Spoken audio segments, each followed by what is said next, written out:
Liban, quand la finance a tué l'économie. Comment des taux d'intérêt à 15% dans une économie en croissance de 1% ont mené le Liban à l'effondrement bancaire. Et pourquoi les banques ne peuvent pas se dire innocentes? Au Liban, l'effondrement économique post-2019 est souvent présenté comme une conséquence du surendettement public. Mais cette lecture est incomplète. Car derrière la façade d'un État déficitaire, c'est en réalité tout un système bancaire et monétaire qui s'est construit et qui a prospéré sur une logique de rente court-termiste et d'irresponsabilité partagée. Taux d'intérêt hors sol, croissance en panne.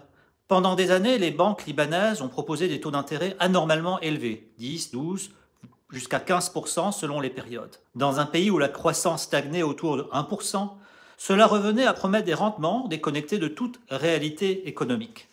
Ce phénomène est d'autant plus anormal que, dans le même temps, les taux directeurs de la Réserve fédérale américaine, qui déterminent le coût de l'argent en dollars, étaient extrêmement bas, proches de 0% entre 2008 et 2015, puis légèrement relevés autour de 1 à 2,5% jusqu'en 2019. Le Liban offrait donc des rendements en dollars 5 à 10 fois supérieurs à ceux du marché mondial. Ce différentiel artificiel a attiré des capitaux spéculatifs et des dépôts de la diaspora.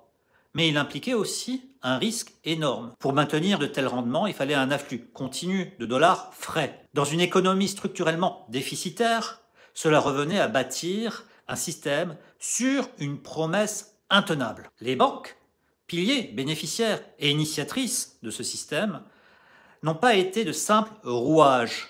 Elles ont été à l'origine de ce modèle, en collaborant étroitement notamment avec la Banque du Liban et la classe politique. Dès le départ, ces élites bancaires, souvent liées directement à des figures politiques, ont soutenu une stratégie délibérée, financer massivement l'État en contrepartie de marges bancaires élevées et de dividendes généreux. Cette collusion structurelle a permis à quelques-uns de capter la rente publique via l'endettement de l'État, tout en évacuant les risques vers les déposants. En captant l'épargne locale et internationale, les banques ont massivement réinvesti dans les instruments financiers de la BDL et les bons du Trésor, au détriment de l'économie réelle. Les profits générés ont été redistribués sous forme de dividendes, souvent transférés à l'étranger par des actionnaires parfaitement conscients de l'insoutenabilité du système. La Banque du Liban a été l'architecte du piège. Le rôle de la Banque du Liban est central dans cette architecture dévoyée. Elle a soutenu la parité livre-dollar par tous les moyens,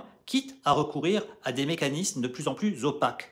Entre 2016 et 2018, elle a par exemple orchestré une série d'opérations dites d'ingénierie financière, une sorte de refinancement croisé où les banques commerciales échangeaient les dollars des déposants contre des livres libanaises à des taux de rendement extrêmement élevés. Bilan de l'opération, cela a coûté à la Banque du Liban 24 milliards de dollars en devises pour faire apparaître 16 milliards de dollars de bénéfices auprès des banques commerciales, reversés sous forme de dividendes aux actionnaires en majorité. Sur le fond, cela a accéléré le siphonnage des devises, renforcé la dépendance du système aux entrées de capitaux et contribué à l'assèchement réel du stock de dollars. Cette manœuvre a été la dernière étape avant la rupture. Après cela, la machine ne pouvait plus tourner que sous la perfusion externe, d'autant plus que la croissance s'était effondrée. Dès que le flux de dollars de l'étranger se soit tari, l'effondrement était devenu inévitable. À partir de 2019, les manifestations, la crise politique, la fuite de capitaux ont fini par faire éclater l'illusion de stabilité. L'accès aux devises a été coupé, les banques ont été bloquées et la livre libanaise s'est effondrée. L'État a officiellement fait défaut sur sa dette en 2020 seulement, alors que les banques, c'était en novembre 2019. La confiance a été perdue, le système bancaire est en faillite, mais refuse de se déclarer comme tel. Aucune restructuration crédible n'a été entamée jusqu'à maintenant. Les pertes, plus de 70 milliards de dollars, ont été laissées à la charge des déposants. Aujourd'hui, ce qui se joue, c'est la transparence ou l'effondrement. Oui, l'État libanais est responsable de son surendettement et de la mauvaise gestion.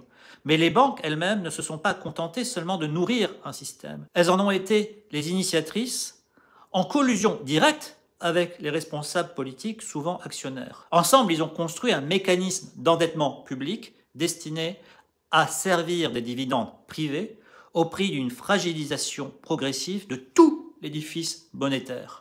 Les dirigeants des banques Et leurs actionnaires ont capté cette rente anticipant l'effondrement et ont évacué les profits.